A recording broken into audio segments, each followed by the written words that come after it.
Yay! Hi. Howdy, everyone. Happy Sunday. Happy Sunday. We are both here, but as you can tell from Carly's backdrop, she's somewhere more exciting than home. I am at Swan Reserve. So lucky. Yeah, we'll wait till the real broadcast starts, but I wanna hear a little bit about Swan Reserve. The pictures look great. It is beautiful. This is my first time staying here. And it's a great location. Oh, yes. I'm a swan and dolphin person, so Are you basically just going in and out of Epcot? yes. Yeah. I, You're I did not Hollywood this morning, yeah, but okay, cool. Oh, I saw your post that you tried that new black spire out calf that's disgusting. oh my god, it looks so nasty. So It was, it's ooh, I who had wants half of a sip. yeah, I think that might be in the same category as blue milk for me. It's something you buy Oh, once and then immediately throw away. it was gross. We've got some folks in the chat. We should say hi before we start recording, or yeah. Hey, Michael. Good to see you. I actually got to run into Michael at Universal the other day. We're passing Ooh. through Springfield. I was going one way, he was going the other. We got to do a fist bump. So that was awesome. Great to see you, Michael. Hope you're having a good So fun. Sunday. We've got Blossom and Terry again in Derek's Corner. Welcome. And Weiser can't wait for camp today. Ooh. Camp? What kind of camp is today? I'm not sure. I don't think we're talking about camp. Greetings from Tower of Terror. Mark Spalding. Hello, Mark. All right. Well, we've got a few people online, so I think we're just gonna do this. Let you take a swallow, and we will kick it off in 3, 2, 1. Please lower your head and watch your step while boarding. Welcome to the Attractions Podcast. You are all clear for dispatch. Have fun. Hello, everybody, and welcome to episode 151 of the Attractions Podcast. I'm Seth. And I'm Carly. And we are here once again to talk to you about the latest and greatest in theme park news and more, as well as what's going on in our own lives. I personally have had a really quiet week. Just working hard on the unofficial guides, and got to make one quick little trip to Universal, take a walk around and see some of the Halloween Horror Nights construction, which is coming along real fast. No Revenge of the Mummy for me, though. Still not open yet. But Carly, you are having a much more exciting week than me. What are you up to? Yeah. So first off, I lost my voice on Cosmic Rewind. I finally Congo will do that to you. I started the week in Dollywood, where I got to be with Dolly Parton, and now I am at Swan Reserve at Disney World. So no big deal, just a totally ordinary, average week. We are definitely going to talk about Dollywood and what's going on there in this week's news, but I'm hoping that maybe if we get done with this podcast, I can head over to Epcot because someone we both know is over at Epcot performing today. Yes, it's Joey Fatone and friends. Yeah. He has 5 nights at Eat to the Beat, which is one of the longest streaks. I think it's him and Hanson. So it was crazy last night. I went to one of the shows, so yeah. I'm excited for tonight. Well, I'm hoping I can finish up my work and go over and meet you, and we can hang out. Please. That would be great. So I think without any further ado, we've got a bunch of news, and let's get into it.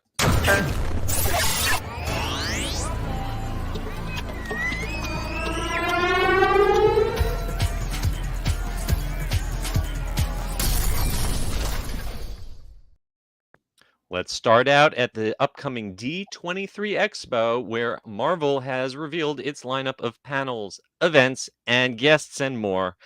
There's an exciting agenda of presentations, giveaways, and interactive opportunities coming to D23 Expo in Anaheim, California, and that is September 9th through 11th.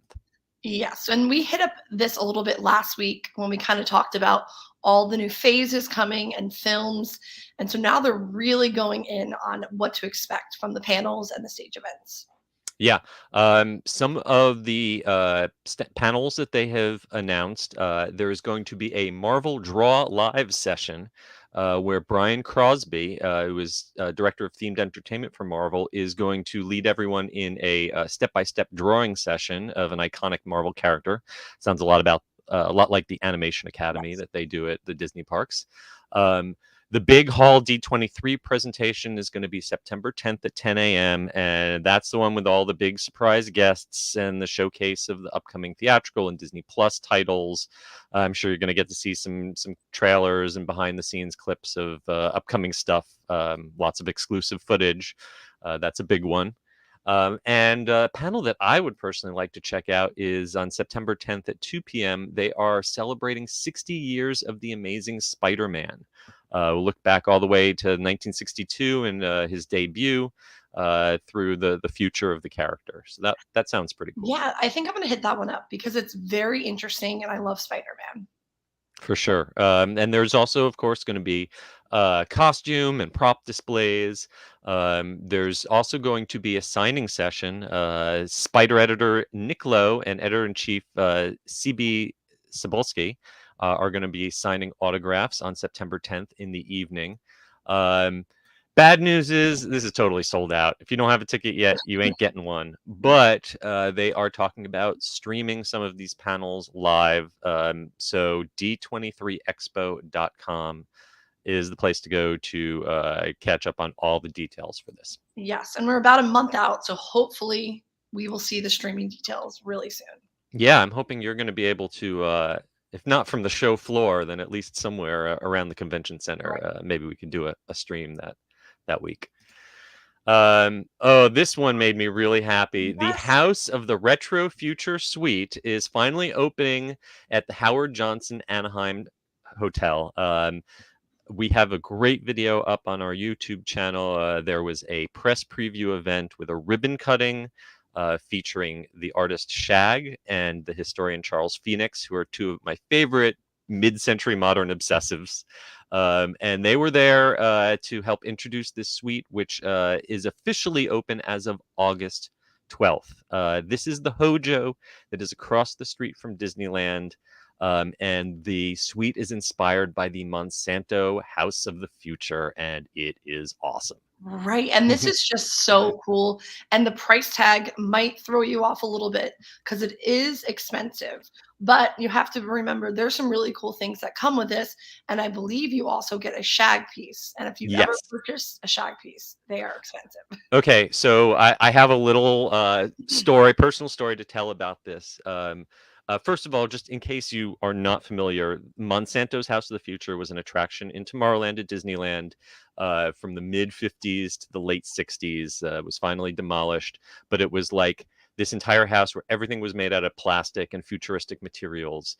And it's one of those things that if you're into like that kind of mid-century design, it's just the perfect example of it. And they've recreated a lot of elements of that in this hotel suite, but they've also got a lot of modern amenities like Amazon Alexa devices and voice activated lighting. So it's like the best of the real future and the retro future together. When I was in Disneyland earlier this spring, I stayed at the Hojo. It's one of my favorite places to stay near the parks. And they let me have a tour of the suite while it was still under construction. They wouldn't let me post any of the photos because you could still see it was a work in progress. But even then, it was gorgeous. I was so like from the furniture to the fact that you get a record player and a collection of vinyl records to play on it. And like you mentioned, the Shag artwork. Yes. I love Shag. I've collected a few little very cheap things like postcards, but I went to his. I actually took the first photograph they said anyone had taken of the this piece of artwork right after it was hung on the wall, So and then I went to his gallery in Palm Springs where he's got a gallery and gave the photo to the people who work at the gallery so they could show it to people coming in to buy a copy. So if you bought a copy of this print, it's not cheap. You know, it's over $100 to get it, and you are going to get with your 2-night stay a copy of this print. And yes, okay, you're paying $19.57 Right. for a 2-night stay. But that includes your taxes, your fees, your parking, your resort charges. When you really add it up for the quality of that room, for the location, I think I would rather stay in that than stay in one of the deluxe suites over at the Disneyland hotel, because it's actually a shorter walk to the park Right. than the Disneyland hotel is, and it's just a really cool environment. I I agree. Yeah, I would be all over this. Yeah. So, I uh, got to talk to Shag this week because I'm doing a oh, story. We Zoomed, only Zoom. I wish I could meet him in person. He is also designing a house in Palm Springs that's opening next year yes, that we can go visit. So that would be something cool next year. Stay in the suite, drive to Palm Springs, and see that would this be crazy house he that'd be designed. incredible. I meeting Shag was like a big dream of mine, and then we were in Las Vegas, and I happened to get a text message saying that there was a one night only pop up Shag store happening in the Palms in Las Vegas, and he was there, and I got to meet him and tell him how much I admire his work, and get a selfie with him. And that store is now permanent. So if you're at the Palms in Las Vegas or in Palm Springs, either way, make sure you check out the Shag stores there. And check out Johnson's website for information. It's hojoanaheim.com. We've got a great video of the tour on our YouTube channel, so please check that out. All right, you can see I was really excited about that. Yes. Here's something else I'm kind of excited about. If you want to have a animated evening at Disney Springs, Drawn to Life is having a new dining package partnering Cirque du Soleil with some of the great restaurants, 13 of them, in fact, at Disney Springs. Yeah, I think this is really cool. I know you've seen Drawn to Life. I've seen it a few times. It's wonderful, and it only makes sense. If you're going all the way to Disney Springs, you're gonna wanna eat too. So I Mhm. feel like this was perfect to introduce. Yeah, I'm actually helping a family plan a trip to Disney at the end of the month, and I told him, you should do a Cirque du Soleil, and then you should do dinner at one of these restaurants. And the very next day, they announced this, and I immediately forwarded them. It's like, this is what you need to look at. So Yeah, what you're getting is, it kind of takes the stress out of figuring out what to order, where to eat. There are 13 designated restaurants. 10 of them, it's $45 per person. For 3 of them, it's $65 per person. But it's a fixed price. So you're going to get an appetizer, an entree, and a dessert from a selected menu. And just eat and go, and either do it before the show or after the show. And you've got a pretty good selection. You've got stuff that's right near Cirque du Soleil, like House of Blues and Haleo, which is my personal pick. But you've also got stuff that's a little further out, like Wrangling Road or Splitsville. But it's all sort of close enough that you can definitely get a meal and then within 10-15 minutes get over to the show. right, and this price, you just can't beat that. Mhm. I know, Haleo does a weekday thing where I think it's like $45, so this is similar, and Mhm. to able to have access to that on, like, a Friday or Saturday night is Yeah. huge. Yep. You can find the full menus with all the details on DisneySprings.com right now. And you visit CirqueDuSoleil.com, or you can call them to get the tickets for the actual show. The way I understand it, it's not like a combo ticket that you necessarily buy when you are buying the ticket to the Right. show. It's you buy a ticket to the show, and then you book the restaurant and let them know that you want this special package. Um, I'm going to give you a super secret hint just for this month, just from the end of August through to the beginning of October. There's this thing going on in Orlando called Magical Dining Month. And several of the restaurants that are on this list are also doing Magical Dining Month with a very similar menu. The difference is Magical Dining Month's only $40 a person, and this is 45. It's still a good deal at 45. But just for the month of September, you're going to be able to get a lot of these for 40 instead. So magicaldiningmonth.com. That's a great best kept Right. secret. Both Disney and some of the Universal hotels. I suggest Mama Della's. They're doing a great deal. Yes. Oh, I love it there. So I wonder with this Cirque du Soleil package, do you have any sort of in on getting reservations easier, like if you're not booking through the app, which could be tough. I Mm. wonder if they're going to give kind of precedence or save tables. Yeah, that's an excellent question. I would definitely check out disneysprings.com/drawn to life dinner and show and read the details Right. before you go ahead.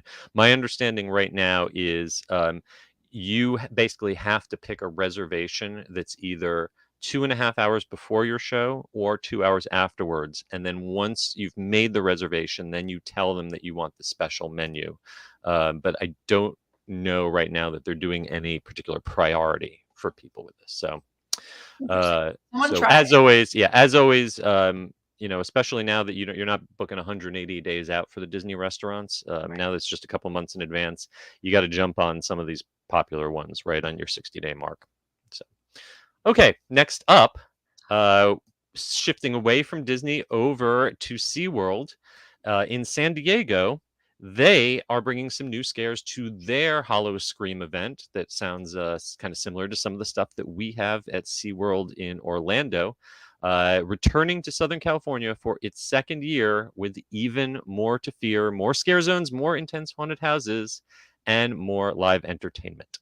Yes, I am so excited. I got to attend the first year last year for Attractions Magazine, and now I'm seeing that they're bringing back some returning houses. Nightmare Experiment, Simon Slaughterhouse, and my personal favorite, Deathwater Bayou, was Deathwater Bayou is such a great amazing. Oh, design. I oh, believe that might have started out as a Busch Gardens Tampa yes, House it did, Scream yeah. House. I remember 10 years ago or more doing it the first time, just being blown away, knowing that was like, that corporation taking their Halloween stuff to the next level. So it's good to see other people around the country get to experience that. Exactly. So I'm happy they're going to be returning. They were scary, so I'm Mhm. very excited for that. And then there's going to be new scare zones this Yep. year. Yeah, so in addition to the 3 returning houses, which are going to be updated and reimagined, there are also going to be 2 all new haunted houses. With we don't have a exact name yet, I don't think, but we know there are hints of hiding from outsiders from beyond and coming face to face with freakish and creepy fools. So that's an interesting little tease. But yeah, 2 new scare zones, 6 of them, and they claim there will be even less room to hide from the deadly toys Oh, and the undead of the graveyard. They're also doing a La Llorona zone. I know Universal has used that myth, and so interesting to see their take on it. And then there are also going to be a new show and new entertainment as well. this is exciting. I was super impressed last year how it was their first time hosting this, and it was flawless. It was one of my favorite haunts events of last year, which is crazy considering it was brand new. So I have a feeling this year is going to be even better. Awesome. If clowns and zombies don't scare you, then you're also going to be able to ride roller coasters in the dark. That's a great bonus at the SeaWorld and Busch Halloween events, including the Emperor Dive Coaster, which opened not too long ago, along with Electric Eel and Journey to Atlantis. Prices are not bad. They're right now doing tickets up to 55% off, which means down as cheap as $35. And there's an unlimited ticket for $99. So definitely cheaper than Universal's Halloween Horror Nights passes these days. Hey, if this sounds like something that you want to be behind the scenes on, head to careers.seaworldparks.com, and they are accepting applications for scare zone squads. Ooh. Yep. All right. Speaking of monsters and scares, but maybe a little less scary, Yes. Monster Party is taking over Brick or Treat at California's Legoland Resort. We talked not too long ago about the Brick or Treat Halloween event coming to Legoland in Florida, and a very similar event is coming to Legoland, California, September 17th through October 29th. Yeah, this is exciting. Definitely kid friendly.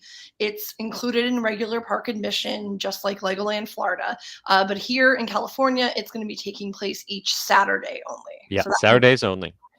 But you get to check out the new 4D movie which is called The Great Monster Chase, and meet some of the monster characters who star in it for some fun photo spots and meet and greets. There's treat stations around the park where you can get your trick-or-treat bags filled up with candy. And there's also themed pop badges that you can collect around the park and get a commemorative brick or treat Lego brick. Of course, you're encouraged to dress up. And this sounds funny. They've got a monster security checkpoint of Yes. street performers who inspect everyone to make sure that they're real monsters. So that sounds like fun. Love that. And then also there's going to be the stars of the Monster Rocker, Zombie Cheerleader, Tiger Woman, and Wolf Guy, and they're going to be roaming the park, which should be Yeah. really cool. Yeah, they've got some new shows this year, including a very important monster costume party show and a zombie cheer squad. Lots of fun atmosphere around the park. And like they're doing in Florida, they are turning the Dragon Coaster into the Disco Dragon Coaster with a monster soundtrack and some new decor. A lot of fun stuff. It's a great park for the little kids. Legoland.com/California. And of course, like Carly mentioned, this is all included in your park admission. All right. Next, we are heading to Busch Gardens in Tampa Bay, where you can take a free behind-the-scenes tour at 4 of their major roller coasters to celebrate National Roller Coaster Day, happening on August 13th through August 16th. And this is really cool because these are the kind of behind-the-scenes tours that people sometimes pay a lot of money to take. Right. Wow. And this is an opportunity, first come, first serve, to take one of them for free. Yeah, this is pretty crazy. Like you said, this should be very expensive, but it's not. And then it also includes a Q&A, which again is like access that you just don't get. Yeah. You know? Yeah, so the way this is going to work is there are 4 coasters that are participating: SheiKra, Cheetah Hunt, Cobra's Curse, and the new Iron Gwazi. And you basically go to Serengeti Outpost on the day of your visit. First come, first serve. So you might want to rope drop that. And to sign up for one of the tours. And if you get one, there's 3 of them a day. It's going to be at noon, at 2, and 4. Space is obviously limited, but you are literally going to get to walk into the maintenance areas that guests are forbidden from going in normally, and really get an intimate look at how these amazing machines work. Please do this. This is so cool. Yeah. So, and if you are not already an annual pass holder to get in for free for this, they are doing a buy one get one single day ticket sale right now for the month of August through the 14th. So you could pick up one of those and use it to get in for this. It's a pretty good deal. Oh yeah, I can't wait to see coverage. I'm sure there's going to be a lot of people heading to this the first day. So this is really cool, and I hope they do it again. So buschgardens.com for more information on that. Now we finally get to what I am excited for you to tell us all about. We had heard some growls and grumblings about it. Now it's official. Big Bear Mountain Roller Coaster is coming to Dollywood in Pigeon Forge for spring of 2023, and it is going to be the park's longest roller coaster and the first coaster they built with onboard audio. Yes, this was really cool. So Dolly Parton was there herself in a ranger outfit. That was incredible. If you saw the pictures, she had a custom costume to announce this. So this is going to be a new coaster coming next year. It is manufactured by Vekoma, and it is coming to the Wildwood Grove area, which is the park's largest expansion to date. They've put, I think, $500 million into this land. And so this coaster is going to cost $25 million of that. It is definitely family friendly. The minimum height is, I think, 39 inches, is amazing because this is a family focused park, but they are promising a lot of airtime, and it is going to be thrilling. So if you've been on Fire Chaser Express there, which is similar, the height is a little bit higher, but it is what you would call a family-friendly coaster, but I think it's thrilling and amazing. So yeah, I mean, first of all, it is a pretty long coaster. It's At Yes. 4,000 feet, I think the longest coaster in Florida is Hagrid's, which is just about 5,000 feet. So this is substantial. And yeah, I mean, if you look at the stats, if you're a coaster nerd and you're like, oh, it's only 48 miles an hour, it's only like 60 feet tall. But I think that they're going to pack a lot into this. Yes. It feels a lot like almost a terrain coaster, the way that it really follows the natural landscape, and then they're going to have waterfalls and rocks and it looks like a lot of kind of themed environment for it to go in and out and around of. It also looks like there's a little cave section at the end, and there Yes. might be something in that cave. They released a little POV rendering that didn't show exactly what happens in that cave, but No, I I'm wouldn't excited. be surprised if there's a bear hiding in there. Yes. And so my favorite part is that Dollywood has really stepped up the storytelling and backstory with Hmm. Wildwood Grove in general. So it's like Disney level. There is a character named Ned Oakley who is a Hmm. wilderness explorer from Wildwood Grove, and he has been tracking this big bear. And so it's a mountain legend. And so they have been doing an incredible job with the teases all over the park. Right now, I was there on Friday, is posters that say, "Have you seen this bear?" And they have this really cool, like black and white picture of the bear. And then there's a number that you can call. And it's actually Ned Oakley's voicemail. And so they are really, that's what's got me excited, because this is the future of Dollywood. They're definitely coming after some of the other bigger family friendly theme park destinations, and they are stepping it up. And I gotta say, it's great to see a theme park theming something with original characters, Yeah, original story, not something just taken from a movie or a comic book. It's nice to see original IPs being created for absolutely. And this park. is all based on Dolly grew up in this area. Hmm. She loved exploring in the woods with her family because they probably didn't have anything else to do. So this whole land is based off of her explorations as a kid. Yeah, I even love that they've got this zero car on the front of the roller coaster train that looks kind of like a Jeep with headlights and a spare tire. Um, Yeah, it's exciting. And so you board the ride in what's called the Adventure Outpost. So we mm, saw a little bit of it in the video, but I'm mhm. excited to see. I'm sure they're going to load that up with artifacts and such. Absolutely. So this, if you are excited to ride this next year, you might be interested in pre-registering to purchase a 2023 Dollywood Season Pass. Those are not going to go on sale until October 17th of this year. But you can head to dollywood.com/Big Bear Mountain right now and read all the details and get excited about this attraction. All right, going from bears to beers.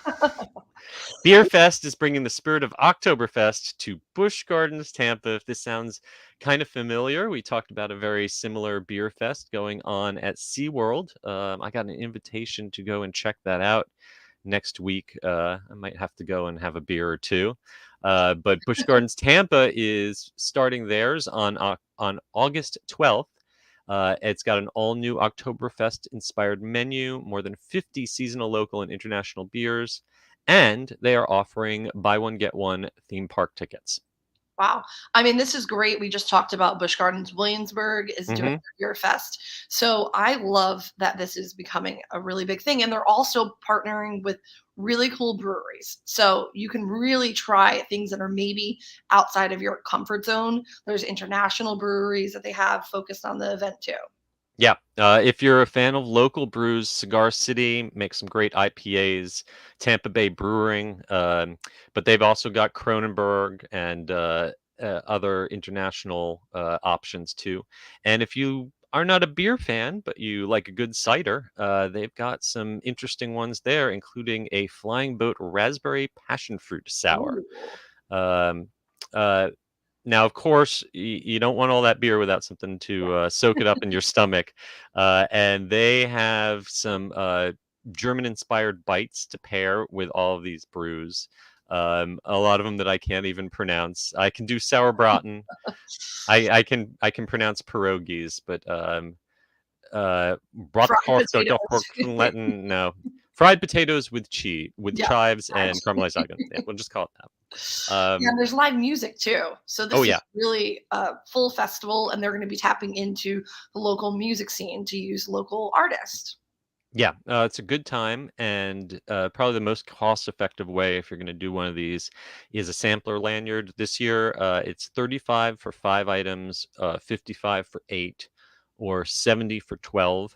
If you split one of those between a couple people, you can get pretty full and fairly hammered on a sampler lanyard without spending too much money. This is happening weekends only, August 12th through September 5th.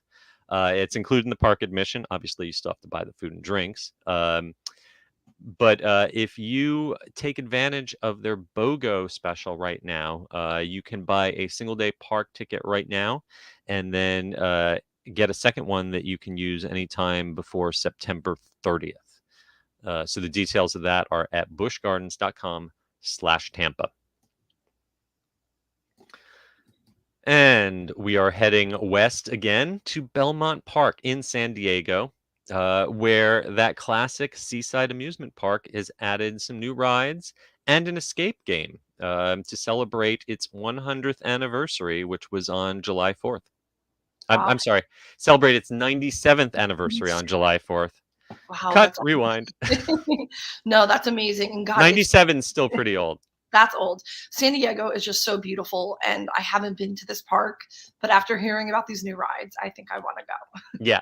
So the two new additions are a couple of family-friendly flat rides. One is a dip and dive, which is a little mini submarine that goes up and down on an arm up to about 20 feet tall. It goes around about 10 revolutions per minute.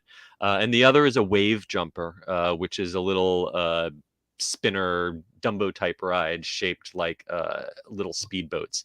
And that only goes at 6 revolutions per minute. So I don't think anyone's going to get too dizzy on that. But No. their height requirement of 36 inches. So those are ones for the kids. And then if you want something a little bit more adult, they have added a mansion murder escape game. It's escapology.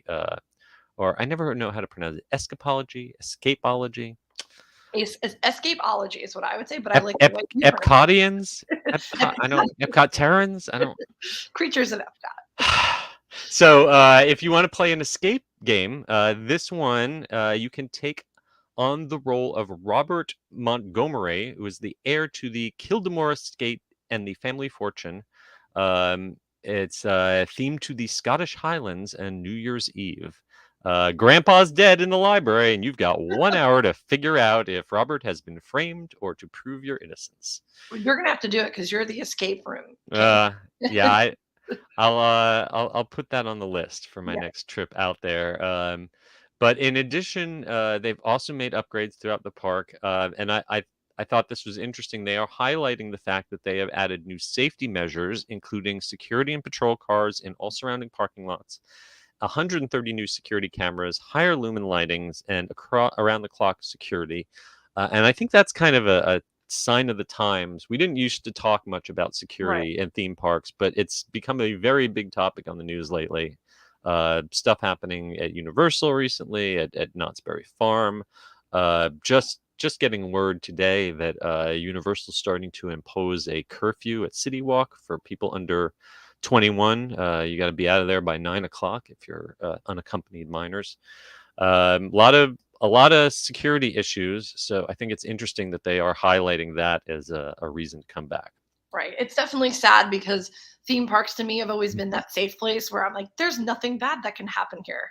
And it's not like that anymore. So and our friend Eric is pointing out that Belmont Park is located less than 2 miles from SeaWorld San Diego, so it can make a good double feature. Oh, And he does say that Belmont Park was pretty sketch at night, so some of that security is probably a good idea. If you want more information, head on over to belmontpark.com. Dr. Diabolicals Cliffhanger Roller Coaster is now open at Six Flags Fiesta, Texas. And from the videos I have seen of this, they have really gone way above Six Flags usual theming standards to put together the world's steepest dive coaster. Yeah, this is really cool. Like you said, there's a real backstory, Mhm. and it's revolving all around the evil Dr. Diabolical and his nefarious guests to let menacing creatures loose on the world. So they're going in. Yes, and yes, we should point out Doctor Diabolical is a she. So it's nice that we have some more gender parity in evil mad scientists. Uh, Women can be evil too. so she's constructed this roller coaster as a means of capturing the essence of human adrenaline and fear. I think she got this idea from Doctor Doom and his fear fall over at Universal, because that's the same backstory. And for some reason, people are lining up to have their fear drained out of them by this drop, which is the first big drop is what it's all about. It's a B&M dive coaster, so we all know what those are like SheiKra. But this one has a 95-degree beyond vertical drop.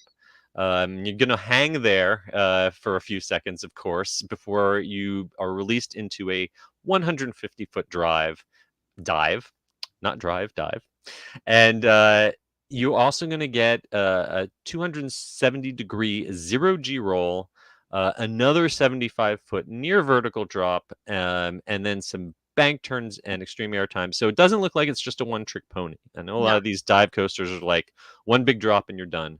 But this has a lot of fun elements. It finishes up with a high-speed spiral. And like I mentioned, it's not just the track; it's the theming that's gone into the whole area and the load station, really trying to create a story. Right, I love it, and it's also pretty long too.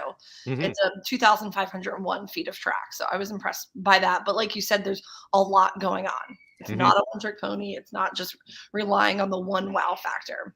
Yeah, yeah. So this is part of the park's Crack Axle Canyon Steampunk District, and it is got a 52-inch height requirement. So not for the little kids. I also thought it was interesting that these trains use a 7 across seating system. That Right. means that each car can hold 21 people.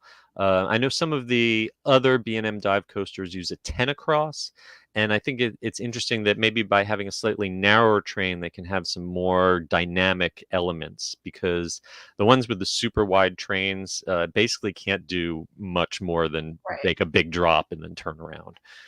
So it's neat that this has some more dynamic elements that you don't usually see in these dive coasters.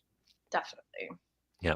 So this is all part of Six Flags Fiesta Texas's 30th anniversary celebration. And if you are interested in more information about the park, sixflags.com is where you want to go. All right. Our final piece of news in the queue.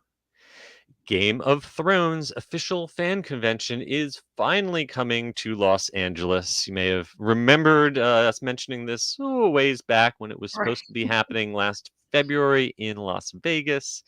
Well, now it is happening December 9th through the 11th at the Los Angeles Convention Center, which will bring together stars of the show, panels, discussions, and the entire world of Westeros. Yes. It's kind of wild because it feels like it's taken so long. I'm like, is Game of Thrones even Is real? a thing real anymore? Well, I guess we're getting a new prequel series, right? That's coming Yes. soon. So I guess there's still life in the franchise. And by rebooting this convention with a new date and location, they have also announced a new headlining guest. Kit Harington, who played Jon Snow, is going to be part of the lineup, along with some previously announced stars that include Gemma Wellen, who was Yara Greyjoy, and Jack Gleason, who was Joffrey Baratheon. I cannot pronounce these names. I got to tell you, I am a fan of everything fantasy. From Lord of the Rings, The Hobbit, back in the day before those were Peter Jackson movies. Game of Thrones I never got into, Oh, and it had been out for a couple of years, and I kept hearing about it, people telling me you got to get into this, and I was like, all right, I'm flipping through channels. I land on HBO, and I happened to land on, without any context or backstory, The Red Wedding, which means that I just watched a whole bunch of people get stabbed in about 30 seconds with no idea what the heck was going on. That was my first and last experience with Game of Thrones. Maybe someday I will go back and watch it from the beginning. But if names like Theon Greyjoy or Hodor mean anything to you, you might want to sign up for this. It is happening, as we said, in Los Angeles, and creationent.com is the website for getting more information about this. And like I mentioned, yes, there's a prequel series coming, House of Dragons, premiering on HBO and HBO Max on August 21st. Okay, well, that about brings us to the end of the news in the queue. And if I could bring up my script, I would know what I'm saying next. All right. So thank you for sticking with us so far. But I think right now we might as well just kick off our main attraction. Bringing you your top news story of the week. Whether from your backyard or from around the world, it's time for the main attraction.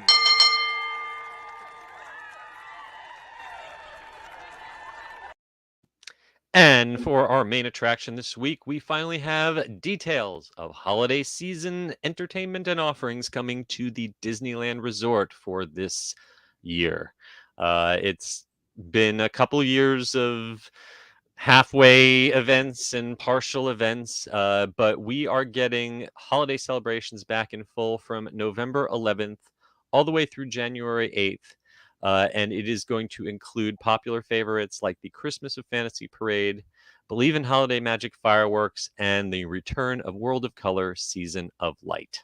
Yes. And of course, when you enter Disneyland, the iconic 60-foot tall Christmas tree will be right there.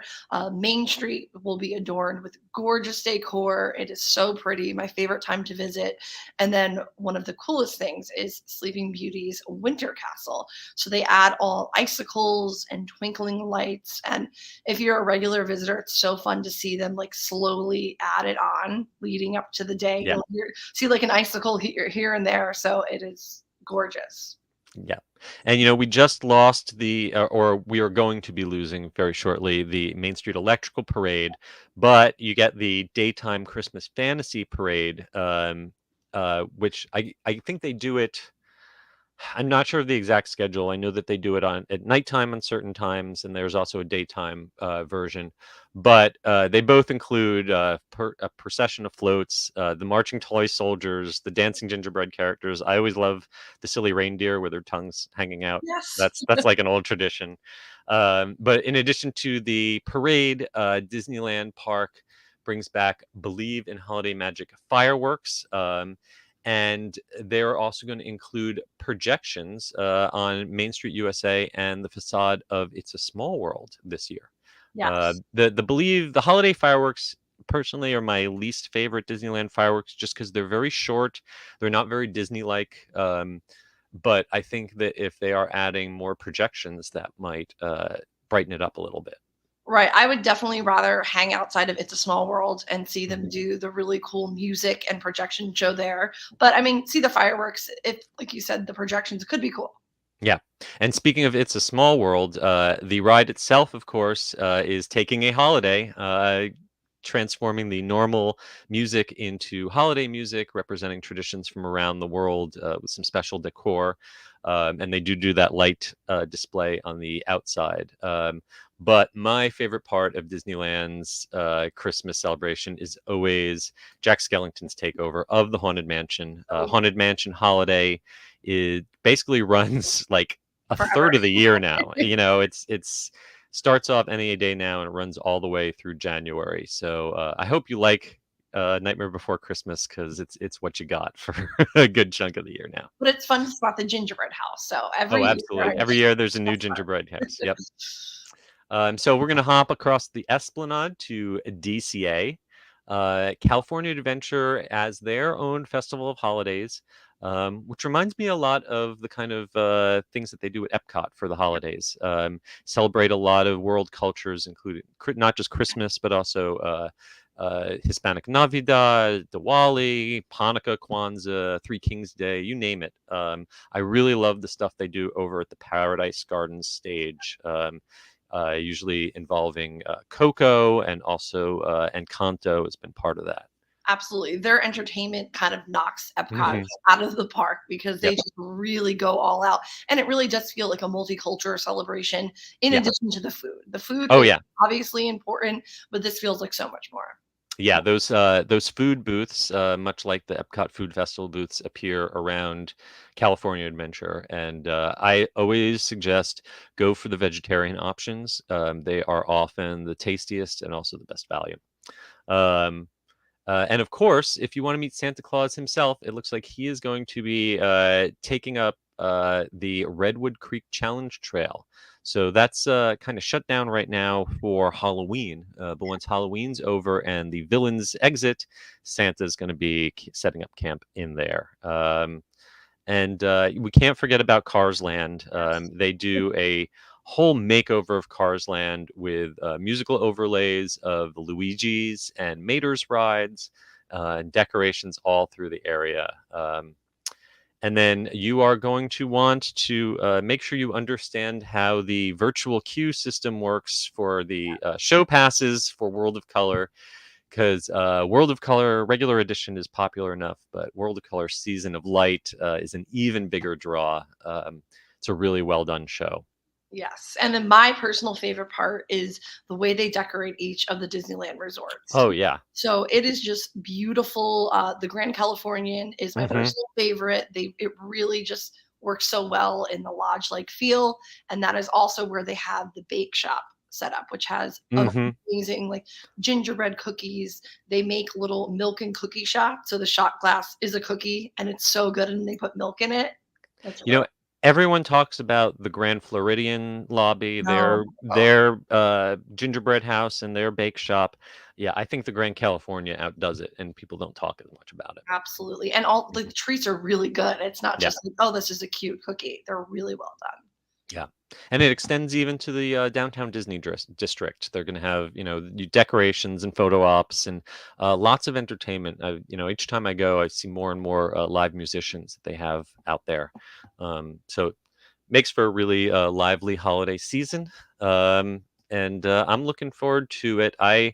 I've got an annual pass to Disneyland that I have been unable to use since I bought No. it, and I'm hoping that I can maybe book a couple of park pass days and find a cheap flight to get out there during the holiday season. Because Well, I have an annual pass that I can't renew, so uh, you know, uh, there's a lot of controversy about that. When is yours up for expiration? I mean, mine is the new ones are coming up any day now, right? right, The first exactly. So ones that were I purchased. didn't activate mine till like the very end of Hmm. August.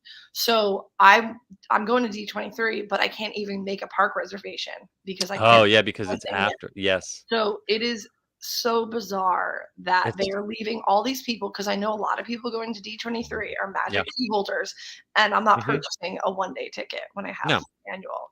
So this is I know. bizarre, and I'm waiting every single day. It's a lot of frustration. I think some people thought that it was all tied to this court case. They're trying to do a action lawsuit regarding, people promise no blackout dates and then they can't actually book anything. The judge did not dismiss that. That case is going to go forward, but I don't think it's even scheduled for preliminary arguments for way in the future. And I can't see Disney just completely pausing their annual pass program until it comes back.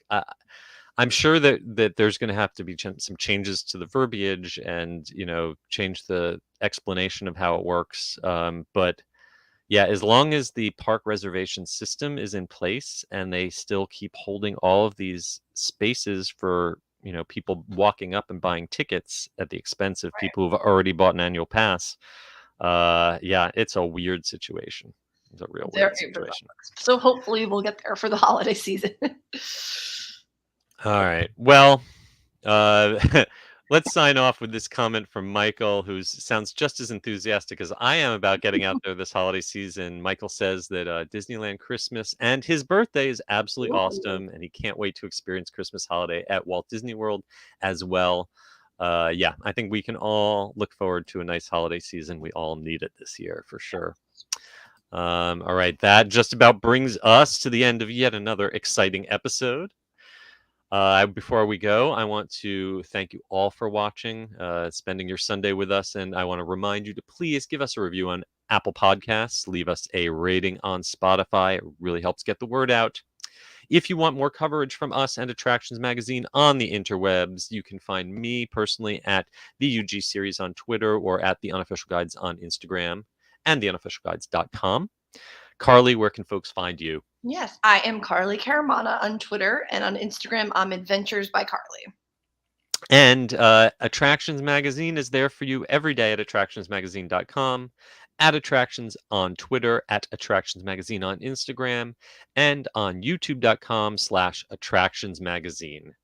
Until next week, I hope that all of you folks stay safe, try something new, but most importantly, have fun.